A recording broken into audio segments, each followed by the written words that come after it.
बहुत समय पहले की बात है। भारत के एक छोटे से गांव सोनपुर में चारों तरफ हरियाली फैली रहती थी।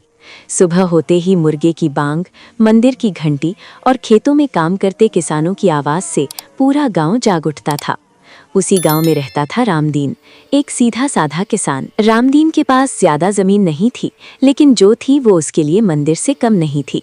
वो हर सुबह सूरज निकलने से पहले उठता, अपने हाथ मुंह धोकर मिट्टी को माथे से लगाता और कहता, हे धरती माँ, आज भी हमें पेट भर खाना देना। उसके परिवार में उसकी पत्नी सीता, बूढ़ी माँ और 8 साल की बेटी गुड़िया थी।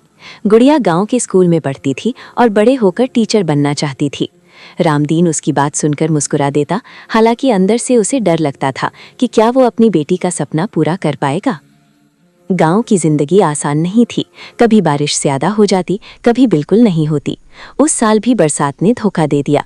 खेतों में फसल सूखने लगी। रामदीन रोज खेत में खड़ा होकर आसमान की तरफ देखता और भगवान से बस एक ही दुआ करता, एक बार पानी बरसा दे प्रभु। लेकिन बारिश नहीं हुई।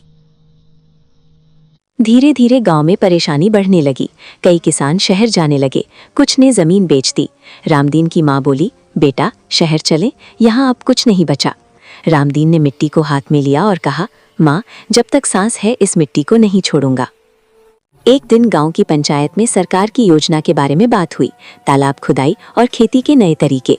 ज्यादातर लोगों ने भरोसा नहीं किया, लेकिन रामदीन ने आगे बढ़कर कहा, अगर हम खुद कोशिश नहीं करेंगे तो कोई और हमारे लिए क्या करेगा। उसकी बात सुनकर कुछ नौजवान साथ आ गए। सबने मिलकर पुराने सूखे तालाब को खोदना शुरू किया। दिन रात मेहनत हुई। गुड़िया भी स्कूल के बाद पानी पिलाने आ जाती। कई हफ्तों की मेहनत के बाद एक रात जोरदार बारिश हुई। पानी तालाब में भर गया, खेतों में जान आ गई। गांव में खुशी की लहर दौड़ गई।